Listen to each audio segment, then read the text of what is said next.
এই মেয়েটি ছেলের ছদ্মবেশে বয়েজ স্কুলে ভর্তি হয়, কিন্তু এখন সে বুঝতে পারবে এতগুলো দুষ্ট ছেলের মধ্যে থাকা কতটা কঠিন। আসলে এটি শহরের সবচেয়ে ফেমাস স্কুল, যেখানে শুধুমাত্র সুদর্শন ছেলেদেরই ভর্তি করা হয়। কিন্তু এই পাগল মেয়েটি এই স্কুলে ভর্তি হওয়ার জন্য তার চেহারা বদলে ছেলে সাজে। আজ স্কুলে তার প্রথম দিন এবং ক্লাসের দুষ্ট ছেলেরা ইতিমধ্যেই সবকিছু ব্যবস্থা করে রেখেছে। শিক্ষক ক্লাস থেকে বের হওয়ার সাথে সাথে এরা মেয়েটির মুখের উপর ফুটবল মেরে তাকে স্বাগত জানায়। এর পরপরই আরো একটি ফুটবল মেয়েটির দিকে আসতে থাকে, কিন্তু এবার মেয়েটি তার ব্যাগ দিয়ে ফুটবল আটকে দেয় এবং পুরো ক্লাসকে তার অ্যাটিটিউড দেখাতে শুরু করে। ঠিক তখনই উপর থেকে একটি লোহার পাত্র পড়ে আর মেয়েটির সব অ্যাটিটিউড উধাও হয়ে যায়। পুরো ক্লাস তার উপর হাসতে শুরু করে, কিন্তু এটা তো শুধু শুরু।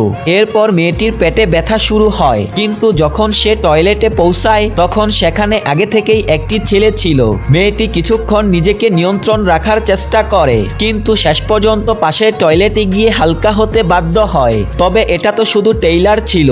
হোস্টেলে পৌঁছানোর পর সে জানতে পারে এখানে ছেলেরা কাপড় পরে না। যখন মেয়েটি বাথরুমে গোসল করছিল তখন একটি দুষ্ট ছেলে বাথরুমের দরজা ভেঙে তার শ্যাম্পু চুরি করে নেয়। এরপর কি হয়? Subscribe for next part.